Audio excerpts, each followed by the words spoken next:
चीज आदमी रा कशद जोर जोर दो चीज आदमी रा कशद जोर जोर ये के आबोदाना दिगर खाके गोर। দুটি বিষয় মানুষকে অতি জোরে আকর্ষণ করতে থাকে, অত্যন্ত শক্তিশালী ভাবে তাকে নিজের দিকে টানতে থাকে। একটা হলো তার দানা পানি, আরেকটা হলো তার কবরের মাটি। মিন দাওয়াল মারিদাত তাবিবু ফাআশাল মারিদু ওয়া মাতাত তাবিবু فكم من داوى المريض الطبيب فعاش المريض ومات الطبيب فكن مستعدا لدار الفناء فإن الذي هو آت قريب। কত ঘটনা এমন ঘটলো দুনিয়াতে। মুমূর্ষ রোগী ডাক্তারের চিকিৎসায় বেঁচে উঠল, জীবন ফিরে পেল। বাহ্যিকভাবে জীবনের সবব হলেন ডাক্তার, যেন ডাক্তারই তার জীবনটা দিয়ে দিলেন, ফিরিয়ে দিলেন। আসলে কে দেন? ডাক্তার মাধ্যম ছিলেন, যার চিকিৎসায় মুমূর্ষ রোগী বেঁচে ফিরে ভালো হয়ে গেল। যিনি বাহ্যিকভাবে জীবনের কারণ হলেন, সেই ডাক্তার দুনিয়া থেকে চলে গেলেন, রোগী বেঁচে আছে। অতএব দুনিয়া থেকে, এই অস্থায়ী নশ্বর জগৎ থেকে যাবার জন্য প্রস্তুত হয়ে নাও। অপ্রস্তুত থেকো না, যে কোনো সময় চলে আসতে পারে। কারণ আগত সে মৃত্যু বড় নিকটবর্তী, কখন কার আসবে কেউ বলতে পারে না।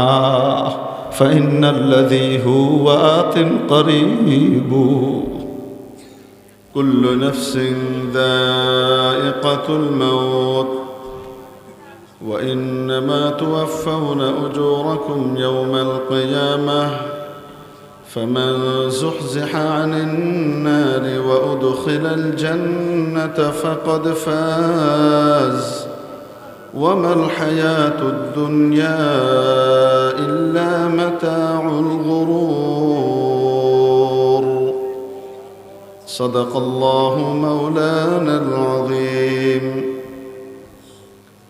ঐতিহ্যবাহী সিলেট গোলাপগঞ্জস্থ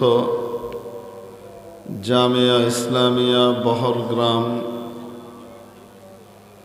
ওরফে বহরগ্রাম মাদ্রাসার উদ্যোগে আয়োজিত আজকের এই ঐতিহাসিক ৫৫তম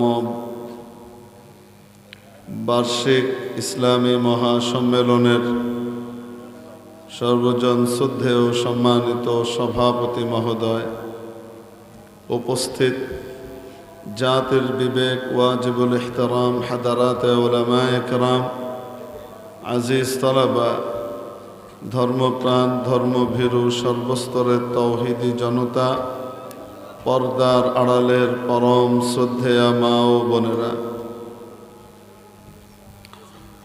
আপনাদের সামনে কোরআনে কারীমের অন্যতম সূরা সূরাত আলে ইমরানের গালিবান ১৮৫ নম্বর আয়াতখানি তিলাওয়াত করা হয়েছে।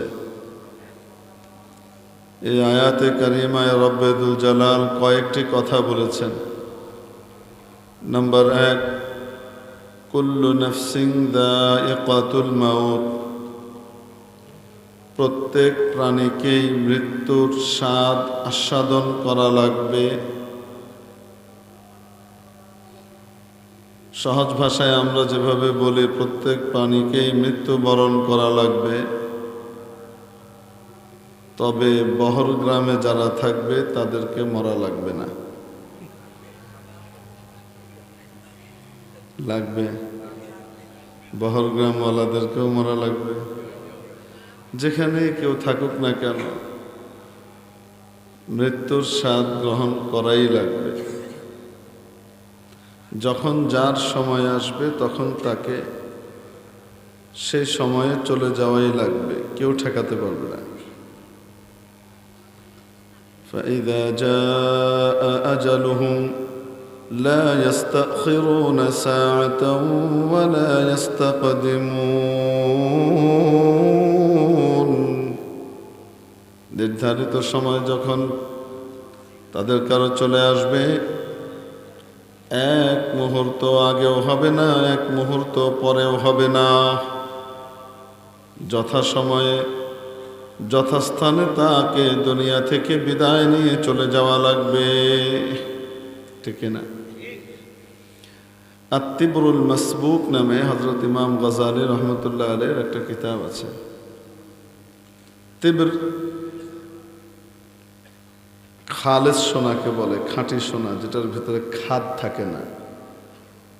গহনা বানানোর জন্য স্বর্ণের সাথে কিছু খাদ মিশানো লাগে, না হলে দুর্বল হয়, বেঁকে বুকে যায়। কিন্তু নিখাদ সোনা যেটার ভিতরে কোনো খাদ মিশানো নাই, 24 ক্যারেটের চাইতে একটু বেশি, 24 ক্যারেটও একদম নিখাদ না, 1000-এ 1% থাকে আর কি। তো এই নিখাদ সোনাকে তিবর বলে। মাসবুক যেটাকে ছাঁচের মধ্যে ঢালা হয়েছে, যেমন আমরা সোনার বিস্কিট বলি না, সোনার যে বিস্কিট বা সোনার বার বলি আমরা, এই সোনার বার, খাঁটি সোনার বার। আল্লামা জামখশরী রহমতুল্লাহ আলাইহির শের আছে মাকামাতে হারিরি সম্পর্কে। উকসিমু বিল্লাহি ওয়া আয়াতিহি ওয়া মাশআরিল হজ্জ ওয়া মিকাতিহি ইন্নাল হারিরিয়্যা হারিয়্যুম বিআন তুকতাবা বিত্তিবরিহি মাকামাতিহি ইন্নাল হারিরিয়্যা হারিয়্যুম বিআন ইউকতাবা বিত্তিবরি মাকামাতিহি। ওখানে তিবির শব্দের ইস্তেমাল করেছেন। ইমাম গজালির এই কিতাবের নাম আত-তিবরুল মাসবুক। এর ভিতরে এক ঘটনা লিখেছেন উনি। পূর্ববর্তী যুগের এক বুজুর্গের সামনে কিছু লোক বসা, হঠাৎ কোত্থেকে একজন আগন্তুক আসলেন, এসে বসে মজলিসের এক ব্যক্তির দিকে খুব তীব্র দৃষ্টি হানলেন, সেন দৃষ্টিতে তাকালেন। কিছুক্ষণ তাকিয়ে থেকে তারপর আবার চলে গেলেন। যে লোকটার দিকে তাকিয়েছিলেন সে লোকটা উঠে এসে বুজুর্গকে বললেন, হুজুর, আমার বুক ধড়ফড় করছে, আমার খুব ভয় লাগছে, আমার মনের ভিতরে মৃত্যু ভয় চেপে বসেছে। আপনি একটু আগে দেখেননি একটা লোক এসে আমার দিকে তাকালো খুব গভীর দৃষ্টিতে? হুজুর বললেন, হ্যাঁ দেখেছি তো, আমার মনে হচ্ছে লোকটা মালাকুল মউত, মৃত্যুর ফেরেশতা। আমার ভয় লাগছে যে লোকটা আমার জান কবজ করতে এসেছিল। আপনি দয়া করে আল্লাহর কাছে দোয়া করে বাতাসকে আদেশ করেন যেন বাতাস আমাকে অমুক দ্বীপে নিয়ে যায়, এমন একটা দ্বীপ যে দ্বীপ জনমানবহীন, মহাসাগরের মাঝখানে সব কিছু থেকে বিচ্ছিন্ন। যেই দ্বীপের নাম বলল সেই দ্বীপে এখান থেকে যেতে মিনিমাম 8 দিন সময় লাগে। এত দূরে যেন আমাকে বাতাস নিয়ে রেখে আসে, তাহলে আমি মৃত্যুর হাত থেকে বেঁচে যাব। বুজুর্গ বললেন, বাতাস কি আমার কথায় চলে? ওই লোক বলল, বাতাস আপনার কথায় চলে না, কিন্তু যার কথায় বাতাস চলে সে আল্লাহর সাথে আপনার সম্পর্ক গভীর। আপনি আল্লাহকে দোয়া করেন, নাছোড় বান্দা। তো হুজুর হাত তুলে দোয়া করলেন আল্লাহর কাছে। দোয়া করে শেষ করার আগেই কোত্থেকে বাতাস আসলো, বাতাস এসে ঘূর্ণে দিয়ে তাকে উঠিয়ে নিয়ে চলে গেল। বেশ কিছুক্ষণ পরে ওই ব্যক্তি আবার ফিরে আসলো, যে ব্যক্তি খুব কড়া চোখে এই লোকটার দিকে তাকিয়েছিল। সেই আগন্তুক আবার মজলিসে আসলো। আসার পরে ওই বুজুর্গ ওই লোকটাকে ডাকলেন, এই মিয়া এদিকে এসো, তুমি কে? তোমাকে কখনো দেখিনি, তুমি নতুন এসে মজলিসের আদবও জানো না, এমনভাবে একটা লোকের দিকে তাকালা। লোকটা ঘাবড়ে গেল, ভয় পেয়ে গেল, সেই মজলিস ছেড়ে চলে গেল। কে তুমি? কেন তাকিয়েছিলে ওই লোকটার দিকে? তো এই ভদ্রলোক বলছেন, হুজুর, আপনার কানটা যদি আমার মুখের কাছে একটু আনেন তাহলে আমি আস্তে করে বলি। তো তো হুজুর কান নিয়ে গেলেন, বলো। সে মুখ হুজুরের কানে নিয়ে বলছে, হুজুর আমি মালাকুল মউত, আমি মৃত্যুর ফেরেশতা, অ্যাঞ্জেল অফ ডেথ, আমরা যাকে আজরাইল আলাইহিস সালাম বলি। এখন হুজুরের খেতাব, অ্যাড্রেস চেঞ্জ হয়ে গেছে। এখন বলছেন যে আচ্ছা আচ্ছা আচ্ছা, আপনি তাহলে আপনি একটু আগে আসলেন কি কারণে, এখন কেন আসলেন? একটা হলো হুজুরেরও মৃত্যু ভয় আছে, এটাও যেমন আছে, আবার আল্লাহর আজিম শান এক ফেরেশতার সাথে কথা হচ্ছে। হযরত আজরাইল আলাইহিস সালাম তো সাধারণ ফেরেশতা না, আল্লাহ তাআলার বিশেষ সম্মানিত 4 ফেরেশতার ভিতরে একজন। এখন উনি বললেন, হুজুর আসলে আল্লাহ তাআলা তো আমাকে লিস্ট দিয়ে রাখেন কার কখন কোথায় রূহ কবজ করা লাগবে, কোত্থেকে কখন কাকে নেওয়া লাগবে, এটা আমাকে একটা লিস্ট আল্লাহ তাআলা দেন। সে অনুযায়ী আমি যথাস্থানে থাকি, যথাসময়ে রূহ কবজ করে চলে যাই। যে লোকটা আপনার এখানে বসা ছিল, এই লোকটার মৃত্যু লেখা ছিল অল্প সময়, এখন থেকে অল্প সময় আগে, কিন্তু স্থানটা এটা নয়, এমন একটা দ্বীপে তার মৃত্যু লেখা, যে দ্বীপটা এখান থেকে যেতে মিনিমাম 8 দিন সময় লাগবে, 7-8 দিন সময় লাগবে, 7-8 দিন সময় লাগবে, এমন একটা দ্বীপে তার মৃত্যু লেখা। অল্প কিছু সময় পরে আমি যখন এসেছিলাম, তো আমার হিসাবে মিলছিল না যে এই লোকটা এখান থেকে ওখানে এত অল্প সময়ে যাবে কিভাবে। অতএব আমার তো কোনো ভুল হচ্ছে না, নাকি আমি সঠিক অবস্থাতেই আছি? আমার তো কখনো ভুল হয় না। আজকে কি আমার ভুল হচ্ছে লোক চিনতে, যে একজনের জায়গায় আমি আরেকজনকে ডিটেক্ট করেছি? এরকম কি? এইটা দেখবার জন্য আমি এখানে এসেছিলাম, মানুষের বেশে এসেছি এবং তার দিকে খুব ভালো করে তাকিয়েছি। আমি দেখলাম না, এই লোকই, যার কথা আল্লাহ আমাকে লিখে রেখেছেন, এটা সেই লোক। অতএব আমি আমার দ্বীপে চলে গেলাম, যথাস্থানে যেখানে আমার রূহ কবজ করার কথা। এই লোক ওখানে কিভাবে যাবে সেটা আমার দায়িত্ব নয়। আমার দায়িত্ব যথাসময়ে যথাস্থানে থাকা। আমি সে দায়িত্ব পালন করার জন্য ওখানে গেলাম। আমি যে দেখি আল্লাহর রহমতে এই লোক ওখানে কিভাবে যেন উপস্থিত হয়ে গেছে। আমি তার রূহ কবজ করে জায়গা মতো রেখে আমি আপনার কাছে আবার আসলাম।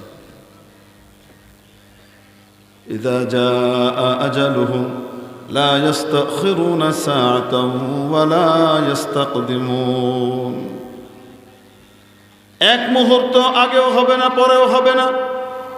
যেখানে যার মৌত লেখা আছে, যখন লেখা আছে তখনই তার মৌত হবে, সেখানেই হবে, কেউ ঠেকাতে পারবে না। দো চিজ আদমি রা কশদ জোরে জোর, দো চিজ আদমি রা কশদ জোরে জোর, ইয়ে আবদানা দিগার খাকে গোর। দুটি বিষয় মানুষকে অতি জোরে আকর্ষণ করতে থাকে, অত্যন্ত শক্তিশালী ভাবে তাকে নিজের দিকে টানতে থাকে। একটা হলো তার দানা পানি, আরেকটা হলো তার কবরের মাটি। ওয়ামা মিন দাব্বাতিন ফিল আরদি ইল্লা আলাল্লাহি রিজকুহা ওয়া ইয়ালামু মুস্তাকাররাহা ওয়া মুস্তাওদাআহা কুল্লুন ফি কিতাবিন মুবিন। الرزق يطلب العبد أكثر مما يطلبه العبد।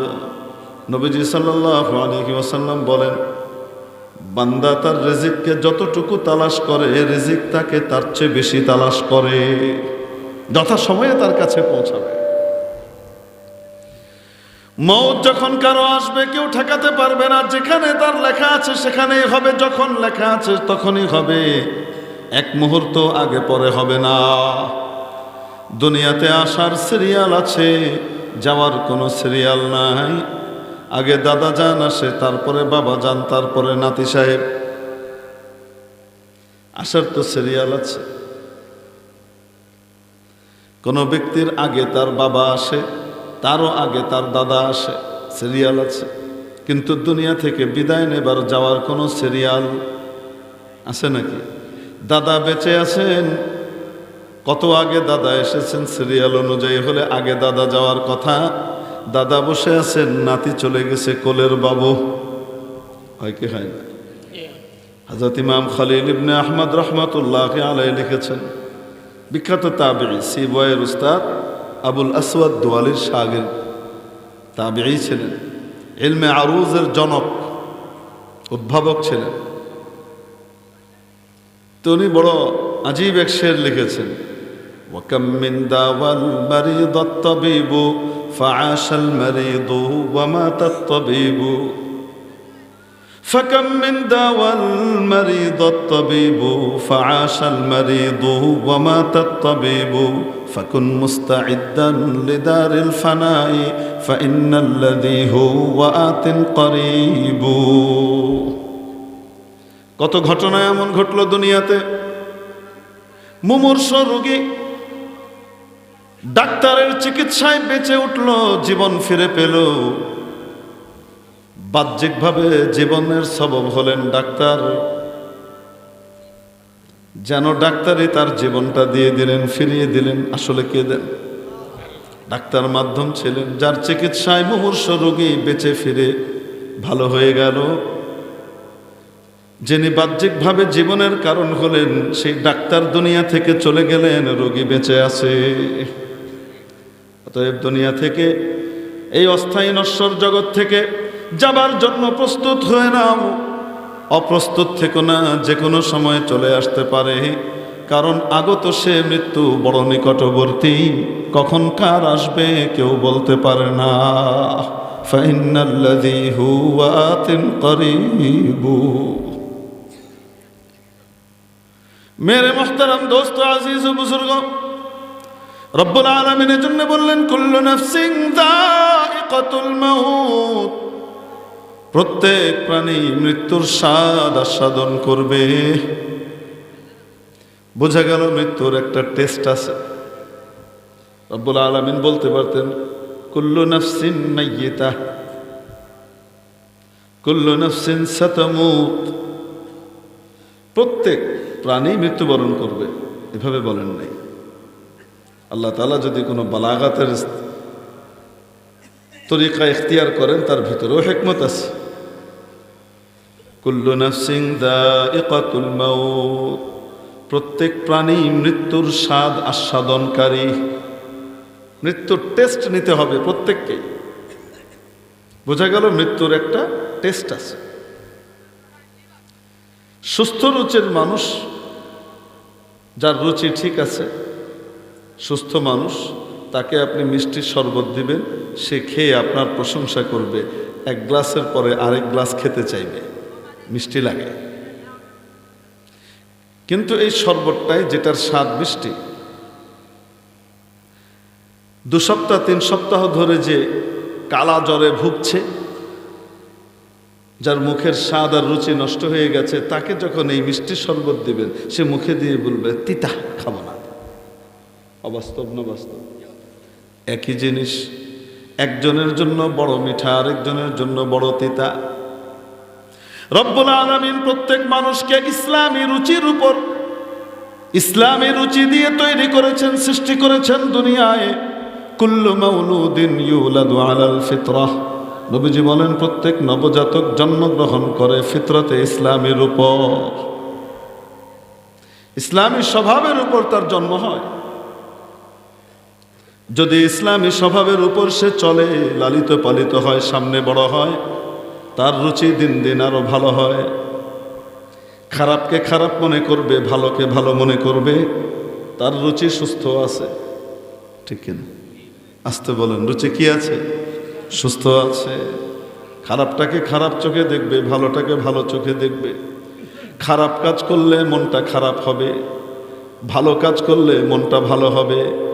ইদা সাররাতকা হাসানাতুক ওয়া সাআতকা সাইয়্যাতুক ফাআনতা মুমিন, আও কামা ক্বালা আলাইহিস সালাতু ওয়াস সালাম।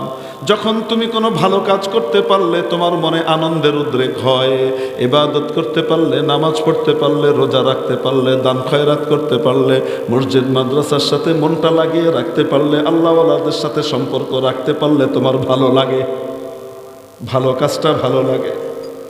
আর খোদা না খাস্তা কোনো গুনাহ যদি হয়ে যায়, কোনো অন্যায় যদি হয়ে যায়, হয়ে গেল কোনো গুনাহ, হতে পারে কি পারে না, হয়ে গেল, হওয়ার সাথে সাথে মনটা খারাপ হয়ে যায়, খারাপ লাগে। যতক্ষণ তওবা না হয়, যতক্ষণ মাবুদের কাছ থেকে মাফ না চাওয়া হয়, ততক্ষণ পর্যন্ত মনে শান্তি আসতে চায় না, মনটা খারাপ লাগে। নবীজি বলেন, বুঝবা তাহলে তুমি মুমিন, এখনো রুচি ঠিক আছে, ইমানের রুচি ঠিক আছে। প্রত্যেক নবজাতকের জন্ম হয় সুস্থ রুচির উপর, ইসলামী স্বভাবের উপর। তার রুচি বিকৃতি ঘটে, পরবর্তীতে তার রুচিটাকে নষ্ট করে তার সোসাইটি, তার বাবা মা। فأبواه يهودانه أو ينصرانه أو يمجسانه।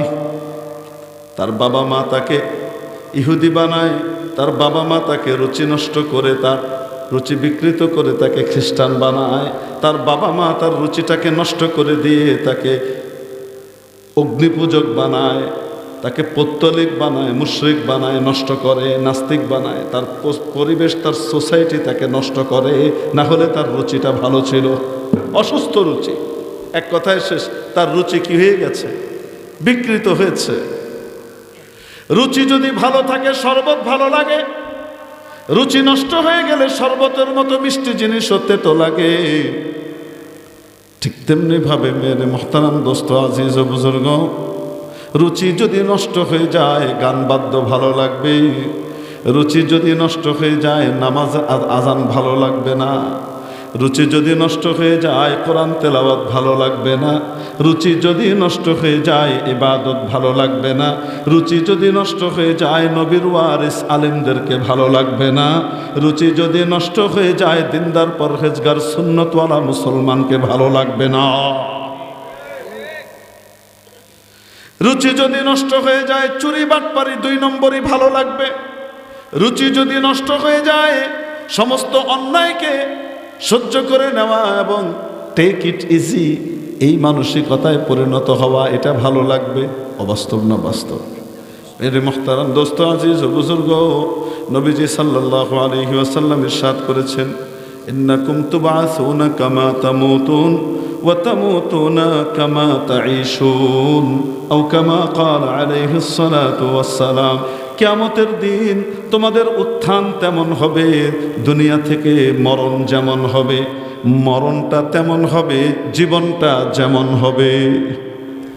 কিয়ামতটা তেমন হবে, মরণটা যেমন হবে, মরণটা তেমন হবে, জীবনটা যেমন হবে।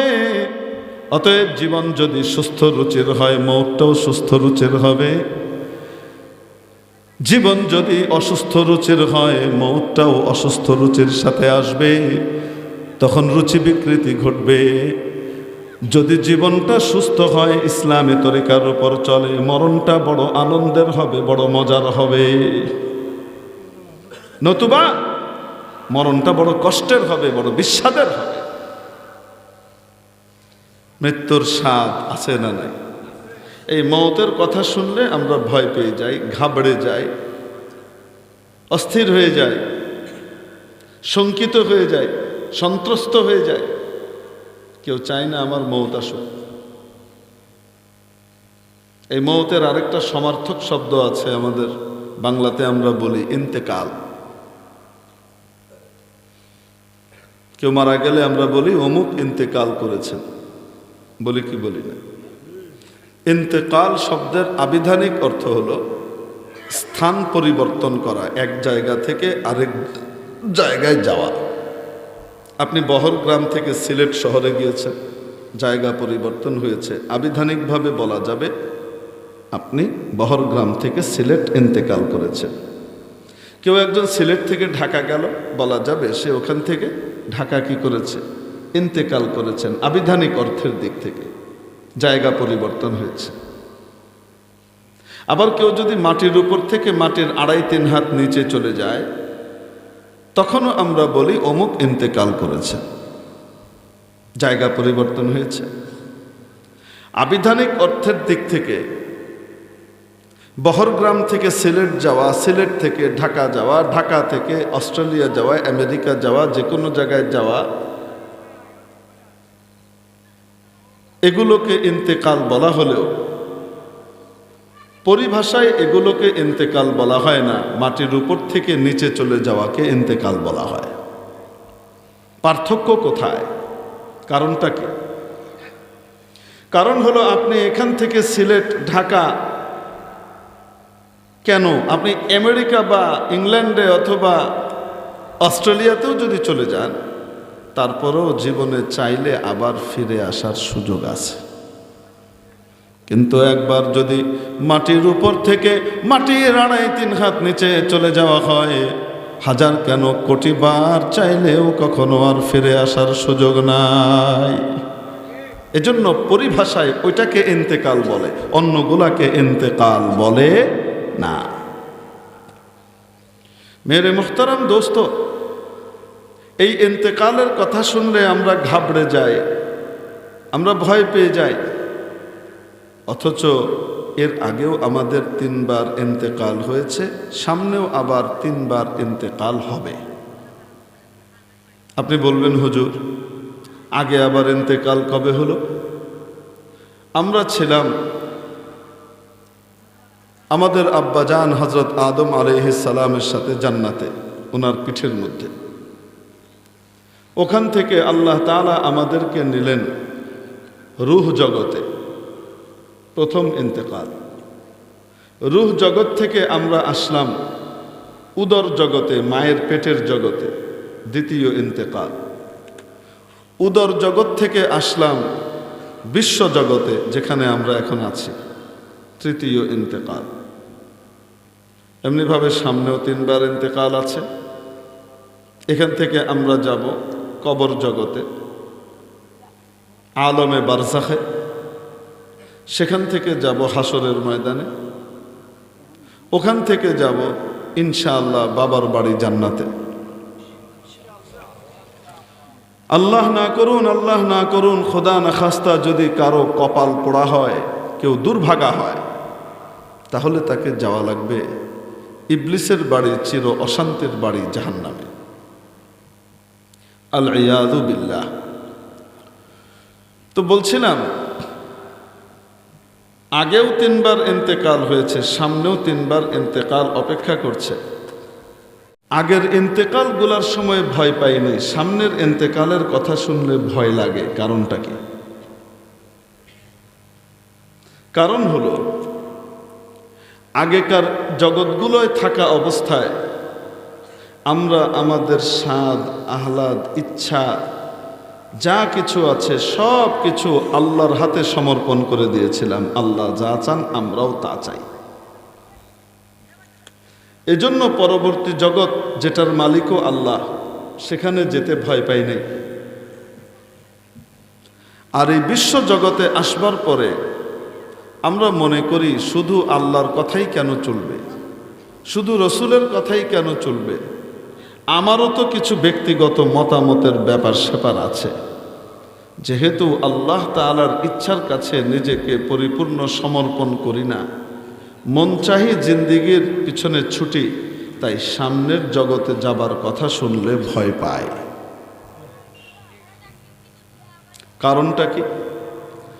উদাহরণ দিয়ে বুঝাই। আপনার এই বর্তমান এখন 2023-24, 2007-08-এর দিকের কথা, 2006-এর শেষের দিকের কথা। আজকে থেকে কত বছর আগে? প্রায় 18 বছর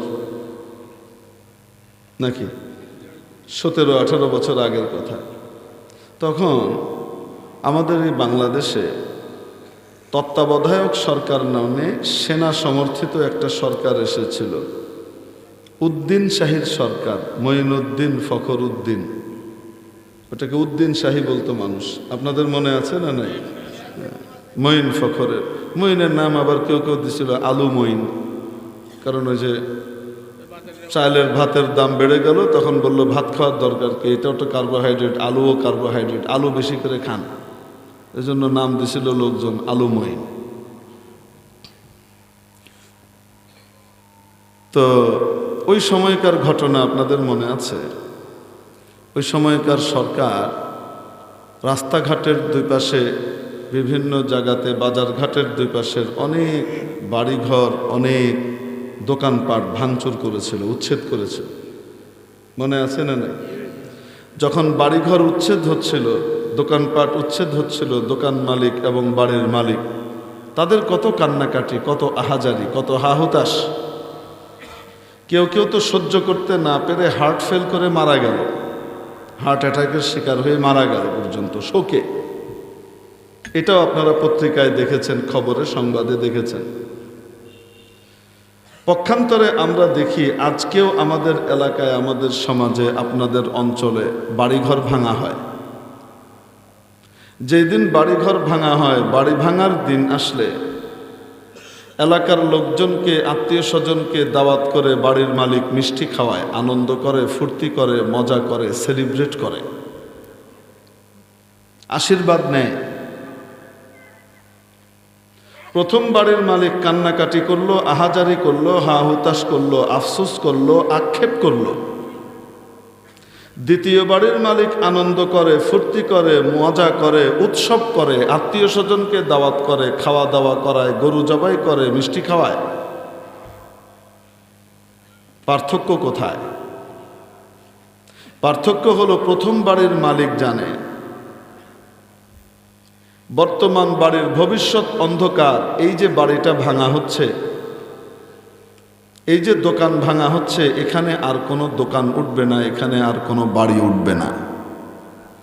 যেহেতু বর্তমান বাড়ির ভবিষ্যৎটা অন্ধকার, এই অন্ধকার ভবিষ্যৎ দেখার কারণে সে কান্নাকাটি করে, আহাজারি করে, হা হুতাশ করে, আফসোস করে, আক্ষেপ করে। অপরদিকে দ্বিতীয় বাড়ির মালিক জানে এই যে বাড়িটা ভাঙা হচ্ছে, ইংল্যান্ড থেকে, বিদেশ থেকে ছেলে বা আত্মীয় স্বজন টাকা পাঠিয়েছে, এখানে টিনের বাড়ির পরিবর্তে পাকা দালান হবে, একতলা বাড়ির পরিবর্তে 5 তলা বাড়ি হবে, মান্ধাতা আমলের ফিটিংসের পরিবর্তে অত্যাধুনিক বিদেশি ফিটিংস লাগবে। যেহেতু বর্তমান ভঙ্গুর বাড়ির ভবিষ্যৎ উজ্জ্বল, এজন্য বাড়ির মালিক আনন্দ করে, ফুর্তি করে, মজা করে, উৎসব করে, মানুষকে মিষ্টিমুখ করায়। ঠিক তেমনি ভাবে এই পৃথিবীতে যে ব্যক্তি আল্লাহর হুকুম, নবীর তরিকার উপর চলে না,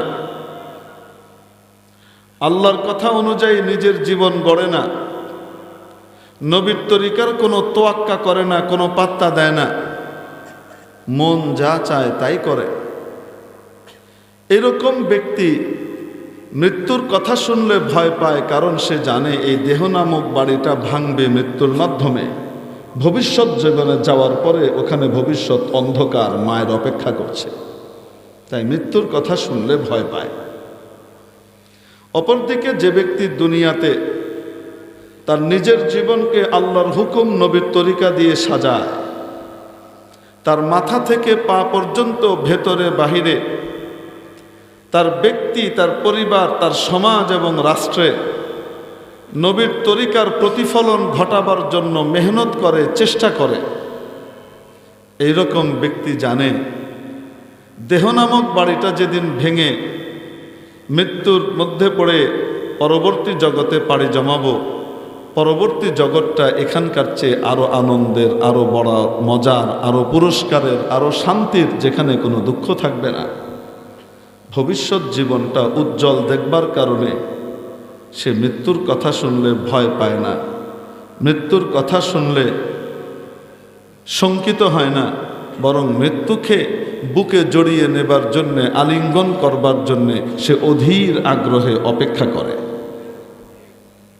আজ থেকে প্রায় 900 বছর আগেকার ঘটনা। চাচার দোকানে চাকরি করতেন এক যুবক।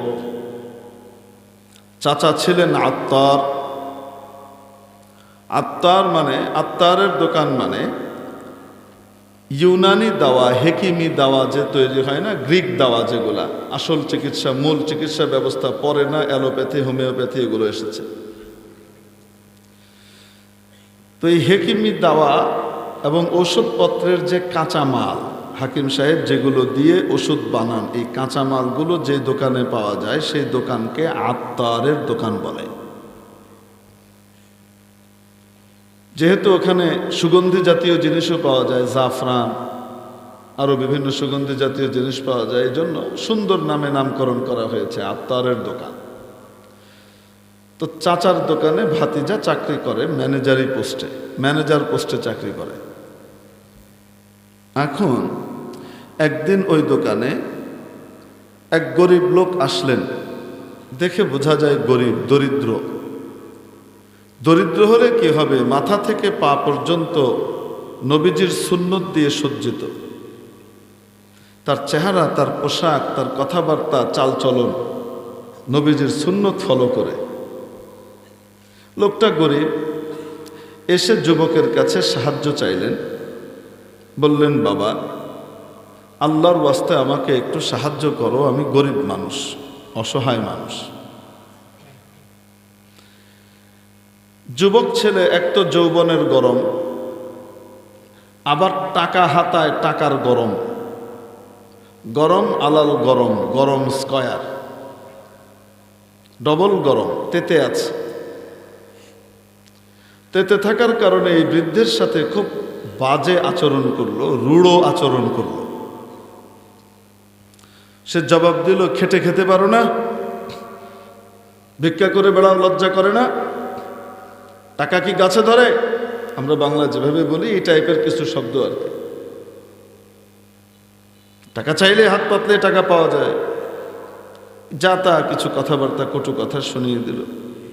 ভদ্রলোক বলল, বাবারে বয়স হয়ে গেছে, এখন আগের মতো খাটতে পারে না, একটা সময় খেটেই খেয়েছে, এখন সেই খাটার শক্তিটা নাই, আল্লাহ তোমাকে শক্তি দিয়েছে, তুমি পারো, যাও যাও যাও, টাকা নাই, এই টাইপের কথা বলে তাকে অস্বীকার করে দিল। বুড়ো বড় মর্মাহত হলেন, যুবকের দিকে তাকিয়ে বলছেন, বাবা তুমি আমাকে সাহায্য করতে চাইলে করতে পারতা, না দিতে চাইলে নাও দিতে পারতা, এই এখতিয়ার তোমার আছে, কিন্তু তুমি আমার সাথে যে দুর্ব্যবহারটা করলে, এটা না করলেও তো পারতা, এই কটু কথাগুলো আমাকে তো না বললেও পারতা, আমি তো তোমার বাবার বয়সেরও সম্মান দিতে পারতা। তাছাড়া আমি আল্লাহর ওয়াস্ত দিয়ে আল্লাহর নামে তোমার কাছে চেয়েছিলাম, তুমি কি আল্লাহর সম্মানটাও রাখলা না? তোমাকে একটু ভয় লাগে না যে দুনিয়া থেকে তোমাকে কিভাবে যেতে হবে, একদিন যাওয়া লাগবে, তোমার মরণটা কেমন হবে, এটা কি তোমার একবার মনে পড়ে না? যুবক বলে, বাবারে এ তো বিশাল ওয়াইজিন ফকির দেখা যায়। তো সে বলেছে, বুড়ো তোমার মরণ যেভাবে হবে আমার মরণও তেমন হবে, যাও। বুড়ো দাঁড়িয়ে থেকে বলছে, আচ্ছা আমার মরণ যেভাবে হবে তোমার মরণও সেভাবে হবে, তুমি পারবা আমার মতো মরণকে নিতে, পারবা মৃত্যুবরণ করতে, মরতে পারবা? যুবক বলে, পারবো না কেন, তুমি যদি মরতে পারো তোমার মরণ যেমন হবে আমারও তেমন হবে। বুড়ো বলে, আচ্ছা ঠিক আছে, তাহলে আমি একটু মরে দেখাই, আমাকে একটু অনুমতি দাও, তোমার দোকানের সামনে শুয়ে একটু মরে দেখাই। মানে বুড়ো এক খেলা শুরু করেছে আর। তো যুবক দেখে এ তো বড় নাছড় বান্দা ফকির দেখা যায়, টাকা দিয়ে বিদায় করলে ভালো ছিল, এ তো দোকান থেকে নড়ছে না। শেষে যুবক রেগে মেগে একদম চ্যালেঞ্জ গ্রহণ করে বলছে, আচ্ছা ঠিক আছে অনুমতি দিলাম, যাও শো। একটা সময় বেঁধে দিল, মনে করেন 4-5 মিনিটের সময়, এর ভিতরে যদি মরতে না পারিস লাথি মেরে তোর কোমর ভেঙে দেবো আমি।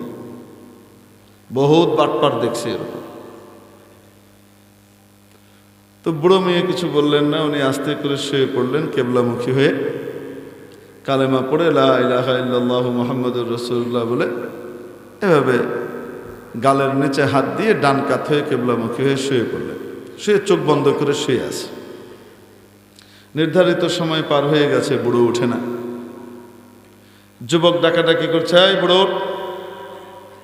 বহুত ফাজদামি বাটপারে হয়েছে, লোকজনও কৌতূহলী হয়ে সব জমা হয়ে গেছে দেখার জন্য কি কাহিনী চলে। যুবক এক পর্যায়ে খুব ক্ষেপে গিয়ে বুড়োকে জোরে ধাক্কা মেরেছে উঠানোর জন্য। ধাক্কা মারার পরে দেখে বুড়া মিয়া দুনিয়াতে নাই, মাওলার কাছে চলে গেছে। ঘটনা দেখার সাথে সাথে যুবকের মনের মধ্যে কঠিন এক আলোড়ন তৈরি হলো। অস্থির হয়ে গেল, হায় রে, কোন ব্যক্তি মৃত্যুকে এভাবে বরণ করতে পারে, আলিঙ্গন করতে পারে, এটা তো কল্পনাও করা যায় না। নিশ্চয়ই আল্লাহর বড় কামেল মানুষ ছিলেন, নিজের মরণ দিয়ে আমাকে শিক্ষা দিয়ে গেলেন। যুবক সাথে সাথে চাচার কাছে গিয়ে হিসাব নিকাশ বুঝিয়ে দিয়ে বললেন, চাচা যান, আপনার দোকান আপনার জন্য বরকতময় হোক, অন্য কেউ চালা, আমাকে তো ওই বুড়ার মতো মরণ অর্জন করা লাগবে। একথা বলে বেরিয়ে গেলেন। বেরিয়ে গিয়ে যুগের একজন বড় ওলির কাছে, আলেমের কাছে চলে গেলেন।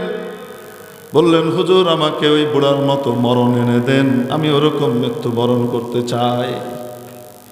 ওই আল্লাহওয়ালা বুজুর্গের সোহবতে থেকে এই যুবক নিজের জীবনের এমন পরিবর্তন সাধন করল, এমনভাবে নিজেকে গড়ে তুলল। কিছুদিন পরে এই যুবক যুগশ্রেষ্ঠ ওলি হিসেবে আত্মপ্রকাশ করল, শেখ ফরিদউদ্দিন আত্তার। এই যুবক ওলির লেখা কিতাব বান্দনামা আজ কয়শো বছর পার হয়েছে, প্রায় 1000 বছরের মতো। এখনো আমাদের দর্শে নিজামের মধ্যে ছোট বাচ্চারা তার নসিহত নামাগুলা পড়ে। এই সমস্ত নসিহত নামা পড়ার কারণে, আল্লাহওয়ালাদের লিখিত এ সমস্ত জিনিস পড়ার কারণে ঢেলার মানুষ সোনার মানুষে পরিণত হয়, রাস্তার টোকাই থেকে যুগশ্রেষ্ঠ আলেম হয়, ছিনতাইকারী থেকে জীবনের পরিবর্তন ঘটে। হেরোইনের পুরিয়া আদান প্রদান করত নেতাদের কথায়, সেই ছেলে মাদ্রাসায় পড়ে দিনদার পরহেজগার আলেম হয়ে যুগের ওলি হিসেবে হাজার মানুষের জীবন পরিবর্তন করে। সিলেবাসে এই সমস্ত ভালো মানুষের লেখা থাকার কারণে, সিলেবাসের ভিতরে শরীফ শরীফার গল্প দিয়ে, ট্রান্সজেন্ডারশিপের শিক্ষা দিয়ে, তৃতীয় লিঙ্গকে সাব্যস্ত করে, নাচ গান কে শিল্প সংস্কৃতির নামে শিক্ষার ভিতরে ঢুকিয়ে অপসংস্কৃতিকে চাপিয়ে দিয়ে, এই সিলেবাস দিয়ে কখনো সোনার মানুষ তৈরি হবে না, দুর্নীতিবাজ নীতিহীন মানুষই তৈরি হবে, চরিত্রহীন মানুষ তৈরি হবে, আর কিছু হবে না। মেরে মোহতারাম দোস্ত, আজিজ ও বুজুর্গ, এজন্য মৃত্যু তো আসবেই। সেই মৃত্যুকে বরণ করে নেবার মতো যেন যোগ্যতা আমাদের হয়, আমাদের জিন্দেগি যেন তেমনভাবে আমরা গড়তে পারি, তৈরি করতে পারি, সেজন্য প্রস্তুতি নেবার দরকার আছে না নাই? সেই প্রস্তুতি নেবার জন্য সেই শিক্ষা দেওয়া হয়, সত্যিকারের মানুষ হবার শিক্ষা দেওয়া হয় মাদ্রাসাগুলোর মধ্যে। কারণ রব্বুল আলামিন বলেছেন, আর রহমান মহাদয়াবান আল্লামাল কোরআন, যিনি কোরআন শিখালেন এবং কোরআন শেখানোর মাধ্যমে খলাকাল ইনসান, মানুষ বানালেন। বোঝা গেল কোরআনের শিক্ষা ছাড়া, কোরআন শিক্ষার আলো ছাড়া কখনো মানুষ মানুষ হয় না। আধা মানুষ আধা জানোয়ার হয়, দেখতে মানুষ কালচারাল জানোয়ার হয়, ঠিক কিনা? এজন্য দেখবেন যে শিক্ষার ভিতরে কোরআনের আলো নাই, কোরআনকে মূল কাঠামো বানিয়ে যে শিক্ষা ব্যবস্থা তৈরি হয় নাই, সে সমস্ত শিক্ষা ব্যবস্থার বড় বড় ডিগ্রিধারীরা ডিগ্রি লাভ করার পরেও জন্তু জানোয়ারের মতো জীবন কাটায়। আপনাদের এলাকায় যে গরু ছাগল আছে, তারা পেশাব করে বসে বসে না দাঁড়িয়ে? দাঁড়িয়ে দাঁড়িয়ে পেশাব করা গরু ছাগলের কালচার, মানুষের কালচার নয়। নবীজি সাল্লাল্লাহু আলাইহি ওয়াসাল্লাম শিখিয়েছেন, এই কাজটাই যেটা জন্তু জানোয়ার করে, ওই কাজে তুমি অন্য সিস্টেমে করবা, সিস্টেমের কারণে তোমার কাজটা আশরাফুল মাখলুকাতের কাজ হবে। নবীজি শিখালেন, আগে পর্দার ভিতরে চলে যাও, ঢোকার সময় বাম পা আগে দাও, ঢোকার আগে দোয়া পড়ে নাও, আল্লাহুম্মা ইন্নী আউযু বিকা মিনাল খুবুসি ওয়াল খাবাইস। ভিতরে যাওয়ার পরে বসে কেবলার দিকে যেন মুখ না হয়, কেবলার দিকে যেন পিঠ না হয়, এমনভাবে বসবা। বসে তারপরে তোমার কাজ সম্পন্ন করো। এরপরে নবীজি শিখিয়েছেন কিভাবে পবিত্রতা অর্জন করা লাগবে। ঢিলা কলুক থেকে শুরু করে পানি নেওয়া থেকে শুরু করে শিখিয়েছেন না, শিখান নাই? তারপরে পবিত্র হয়ে যখন তুমি ওখান থেকে বের হবা, কোন পা আগে দিবা, বাম পা না ডান পা? বের হওয়ার পরে দোয়া পড়বা, গফরানাক। সারা দুনিয়ার সমস্ত জন্তু জানোয়ারও পেশাব করে, তাদের কালচার আর আশরাফুল মাখলুকাত মানুষের কালচার এক হতে পারে না, ঠিক কিনা? মেরে মাহতারাম দোস্ত আজিজ ও বুজুর্গ, দেখবেন অক্সফোর্ড থেকে বড় ডিগ্রি নিয়ে এসেছে, ক্যামব্রিজ থেকে বড় ডিগ্রি নিয়েছে, হার্ভার্ডের বহুত বড় স্কলার। ইন্টারন্যাশনাল এয়ারপোর্টগুলোর ভিতরে দেখা যায় এত বড় বড় ডিগ্রিধারীরা আসবার পরে ওয়াশরুমের ভিতরে বসারও ব্যবস্থা আছে, দাঁড়ানোরও আছে। বসার জায়গায় না গিয়ে গরু আর ছাগলের মতো দাঁড়িয়ে দাঁড়িয়ে কর্ম সম্পন্ন করে, ঠিক কিনা? এত বড় ডিগ্রি হওয়ার পরেও এখনো পুরা মানুষ হয় নাই, আধা মানুষ আধা জানোয়ার, ঠিক কি? আধা মানুষ আধা জানোয়ার। দেখতে তো মানুষ, কালচারাল জানোয়ার। খাওয়া দাওয়ার ক্ষেত্রেও দেখেন নবীজির শেখানো তরিকা, আগে 2 হাত ধো, দস্তরখান বিছাও। যেই লেভেলে তুমি বসে আছো ওই লেভেলে দস্তরখান বিছানো হবে, খানা হবে। তারপরে দোয়া পড়ে নাও, আল্লাহর কাছে বরকত প্রার্থনা করে নাও। বিসমিল্লাহি আলা বারাকাতিল্লাহ, বিসমিল্লাহি ওয়া বারাকাতিল্লাহ, বিসমিল্লাহি ওয়া আলা বারাকাতিল্লাহ, দোয়া পড়ে নাও। তারপরে কুল বিয়ামিনিক, কোন হাতে খাও, বাম হাত না ডান হাত? আসতে বলেন, কোন হাত দিয়ে? নবীজি শেখালেন ডান হাত দিয়ে খাও। খাওয়ার পরে শেখালেন মাঝে মাঝে আবার যেই মাবুদ খানা পাঠিয়েছেন, যে মাওলা ব্যবস্থা না করলে তুমি খেতে পারতা না, সেই মাবুদের শুকর আদায় করো, কৃতজ্ঞতা জ্ঞাপন করো। মাঝে মাঝে পড়ো আল্লাহুম্মা লাকাল হামদু ওয়া লাকাশ শুকর। আয় আল্লাহ, প্রশংসা একমাত্র আপনারই, শুকর একমাত্র কার? আসতে বলেন কার? এগুলো বলো। খাওয়া দাওয়া শেষ হয়ে যাওয়ার পরে চেটে পুটে পরিষ্কার করে খাও। আঙুলগুলোকে চেটে খাও, খাবারগুলোকে চেটে খাও। কোনো খাবার নষ্ট করো না। কেন? তুমি জানো না খাবারের কোন অংশের মধ্যে মাওলা বরকত লিখে রেখেছেন। তুমি জানো না ফি আইয়াতিহিন্না বারাকা, কোন অংশের ভিতরে খাবারের বরকত, সেটা তুমি জানো না। তুমি বরকতের অংশটাকে ছেড়ে দিলে, বাকিটুকু খেলে কোনো লাভ হলো না। যে অংশটা বাদ দিয়েছো ওটার ভিতরে ক্যান্সারের প্রতিষেধক মাবুদ লিখে রেখেছিলেন, ওটার ভিতরে তোমার দীর্ঘ আয়ু আল্লাহ লিখে রেখেছিলেন, ওটার ভিতরে বিভিন্ন রোগ মুক্তির কথা আল্লাহ লিখে রেখেছিলেন। তুমি ওইটা খাও নাই, বাকিটুকু খেয়েছো, বড় ক্ষতিগ্রস্ত হয়ে গেলা। আল্লাহর দেওয়া নেয়ামতের নাশুকরি করো না, চেটে পুটে পরিষ্কার করে খাও। সুবহানাল্লাহ। কে শিখিয়েছেন? নবীজি। তারপর পরিষ্কার করে খেয়ে দে, তারপরে আবার মাবুদের কি করো? শুকরিয়া আদায় করো। আলহামদুলিল্লাহিল্লাযী আত'আমানি ওয়া সাকানি, আলহামদুলিল্লাহিল্লাযী আত'আমানা ওয়া সাকানা ওয়া জা'আলানা মিনাল মুসলিমিন, আলহামদুলিল্লাহিল্লাযী হুয়া আশবা'ানা ওয়া আরওয়ানা ওয়া আন'আমা আলাইনা ওয়া আফদাল। দোয়া পড়ো। শিখিয়ে দিলেন নবীজি। এটা হলো ইসলামী তরিকা, কোরআন সুন্নাহর তরিকা। এই খাবারটাই আবার দেখবেন জন্তু জানোয়ার, গরু ছাগলও খায়। গরু কিভাবে খায়? খাবারটা দেওয়ার সময় সুন্দর করে এইভাবে হাতটা ধোয়, দোয়া পড়ে, তারপরে খায়। বসে বসে খায় আর লাফ দিয়ে দাঁড়ায়। বলেন না কেন?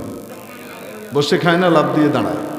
লাফ দিয়ে দাঁড়ায়। তারপরে খাওয়ার ভিতরে চেটে পুটে খায় না, আধা খায় আধা নষ্ট করে। আসতে বলেন, আধা খায় আধা। তাহলে আধা খাওয়া আর কিছু নষ্ট করা, কিছু খাওয়া কিছু ফেলে রাখা, চেটে পুটে পরিষ্কার করে না খাওয়া, এটাকে মানুষের কালচার না, জানোয়ারের কালচার।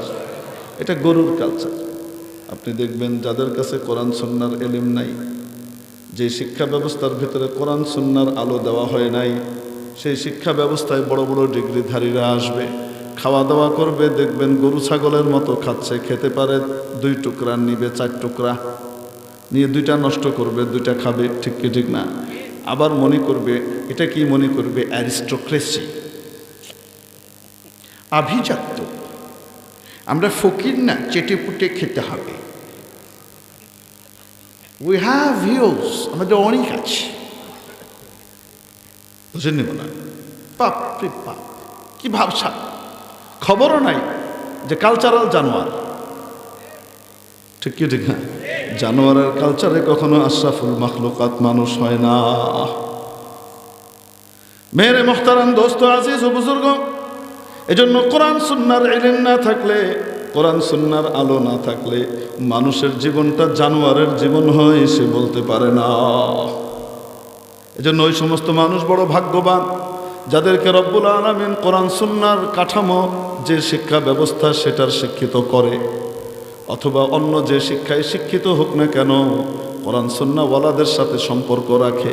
ডাক্তার সাহেব, ইঞ্জিনিয়ার সাহেব, ব্যবসায়ী সাহেব, মন্ত্রী সাহেব, সচিব সাহেব, ঠেলাওয়ালা সাহেব, সবজি বিক্রেতা সাহেব, সে যেই হোক না কেন, যদি কোরআনওয়ালার সাথে সম্পর্ক রাখে, আল্লাহওয়ালার সাথে সম্পর্ক রাখে, আলেম ওলামার সাথে সম্পর্ক রাখে, দাওয়াত ও তাবলীগের মেহনতে যায়, হক্কানি পীর মাশায়েখের সোহবতে নিজের জীবনকে পরিশীলিত করে, এই সমস্ত ব্যক্তিদের মধ্যেও দেখবেন কোরআনই আলো চলে এসেছে, ঠিক কিনা?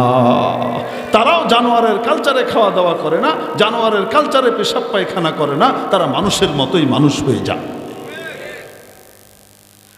মেরে মোহতারাম দোস্ত আজিজ ও বুজুর্গ, এজন্য বুঝে থাকলে বলেন দেখি কোন শিক্ষা আসলে উত্তম, যেটা আধা জানোয়ার আধা মানুষ বানায়, নাকি যেটা পূর্ণ মানুষ বানায়? পূর্ণ মানুষ বানাবার শিক্ষালয়ের নাম হলো, আরো আসতে বলেন কোনটা? তাহলে মাদ্রাসার সাথে আমাদের সম্পর্ক থাকবে, কার কার থাকবে দেখি হাত উঠায়। আল্লাহ কবুল করেন, হাত নামাই। যদি এভাবে আল্লাহওয়ালাদের সোহবতে থেকে আমরা আমাদের জীবন চালাতে পারি, মৃত্যুটা বড় স্বাদের হবে, বড় মজার হবে, বড় শান্তির হবে, বড় মায়াময় হবে। মৃত্যুর জন্য ভয় থাকবে না, মৃত্যুর জন্য অপেক্ষা করবে। আল্লাহ তাআলা আমাদেরকে সুন্দর মৌত নসিব করেন, সুন্দর জীবন নসিব করেন, সুন্দর আখিরাত নসিব করেন, এবং সেই পথে চলবার জন্যে নবীর ওয়ারিস আলেম ওলামার সাথে তাদের পেছনে থেকে তাদের পরামর্শে জীবন কাটাবার তৌফিক দান করেন। ও আখিরু দাওয়ানা আনিল হামদুলিল্লাহি রাব্বিল আলামিন। আসসালামু আলাইকুম ওয়া রাহমাতুল্লাহি ওয়া বারাকাতুহু। মুসাফির আমিনও তো কবুল হয়, আপনি দোয়া করবেন, আমি ইনশাআল্লাহ আমিন হইব। اللهم صل على سيدنا مولانا محمد وعلى آله وأصحابه وبارك وسلم। হে আল্লাহ, এই মাজমাকে কবুল করেন। হে আল্লাহ, আপনার কিছু নেক বান্দাকে সাথে নিয়ে হাত উঠিয়েছি, যাদের জীবন আপনার দিনের জন্য কোরবান হয়েছে, এরকম কিছু মানুষকে সাথে নিয়ে হাত উঠিয়েছি। হে আল্লাহ, যাদেরকে আপনি আপনার দিনের খাদিম হিসেবে ইস্তেমাল করেছেন, তাদেরকে সাথে নিয়ে হাত উঠিয়েছি। হে আল্লাহ, আমাদের সমস্ত গুনাহ মাফ করে দেন। হে আল্লাহ, আমাদেরকে কবুল করে নেন। হে আল্লাহ, ফিলিস্তিনের মুসলমানদেরকে সাহায্য করেন। হে আল্লাহ, তাদের উপরে বোমার গুলি চলছে। হে আল্লাহ, হে আল্লাহ, ছোট ছোট চাঁদের কণা শিশুগুলোকে হত্যা করা হচ্ছে। হে আল্লাহ, নারী পুরুষ নির্বিশেষে সকলকে হত্যা করা হচ্ছে। হে আল্লাহ, হে আল্লাহ, তাদের জন্য আপনি গায়েবী নুসরত আর সাহায্য আর ফেরেশতার ফয়সালা করেন। পরওয়ারদিগারে আলম, হে আল্লাহ, শত্রুদেরকে, জালিমদেরকে হয় হেদায়েত দেন, নয় ধ্বংস করে দেন। হে মাওলা, হে আল্লাহ, না জেনে না বুঝে আমরা এই জালিম এবং তাদের দোসর, এই ইসরায়েল এবং তাদের দোসর আমেরিকা, ব্রিটেন, ফ্রান্স, এদের জিনিসপত্র ব্যবহার করে ওদের পকেটে পয়সা দিয়েছি, ওদের কোম্পানির মাল কিনে ওদের পকেটে পয়সা পাঠিয়েছি। এগুলো ধরে দিন দিন তারা শক্তিশালী হয়েছে, আমাদের মা বোনকে তারা হত্যার সুযোগ পেয়েছে। মাওলা রে, আমাদের এই গুনাহকে আপনি মাফ করে দেন। আল্লাহ, আমাদের এই অন্যায়কে আপনি মাফ করে দেন। আল্লাহ, আমরা নিয়ত করেছি, সিদ্ধান্ত নিয়েছি মুকাতা। আল্লাহ, এদের জিনিসকে আমরা বয়কট করব, এদের পকেটে আমরা এক পয়সা যেতে দিব না। আল্লাহ, এদের মালকে বর্জন করবার সিদ্ধান্ত নিয়েছি, আমাদের এই নিয়তকে কবুল করে নেন। কোক, পেপসি, 7 আপ, স্প্রাইট, ইউনিলিভারের লাক্স, লাইফ বয়, আল্লাহ, হুইল টুইল সহকারে যত জিনিস আছে ইউনিলিভার কোম্পানির, নেসলে কোম্পানির যত জিনিস আছে, আল্লাহ, বাটার যত জিনিস আছে, এগুলোকে পরিত্যাগ করবার, বর্জন করবার নিয়ত করেছি। আল্লাহ, আমাদের নিয়তকে আপনি কবুল ও মঞ্জুর করে নেন। আল্লাহ, ফিলিস্তিনিদের পাশে দাঁড়াবার তৌফিক দান করেন। আল্লাহ, জালেমদেরকে হয় হেদায়েত দেন, নয়তো ধ্বংস করে দেন। মাবুদরে, অসুস্থদেরকে সুস্থ করে দেন, ঋণগ্রস্তকে ঋণ মুক্ত করে দেন। আল্লাহ, এখানে সকলের মনের নেক হাজাতকে আপনি দয়া করে পুরা করে দেন। পরওয়ারদিগারে আলম মাদ্রাসার যাবতীয় প্রয়োজনকে, সকল মাদারিসে দিনিয়ার যাবতীয় হাজাতকে আয় আল্লাহ গায়েবের খাজানা থেকে পুরা করে দেন। মাবুদরে আমাদেরকে ইমানের সাথে সুন্দর মৃত্যু নিয়ে দুনিয়া থেকে যাবার তৌফিক দিয়েন। বিজুদি সুবহানা রাব্বিকা রাব্বিল ইজ্জাতি আম্মা ইয়াসিফুন ওয়া সালামুন আলাল মুরসালিন ওয়ালহামদুলিল্লাহি রাব্বিল আলামিন। আসসালামু আলাইকুম ওয়া রাহমাতুল্লাহ। আগাম দেব এসার জমা দইব।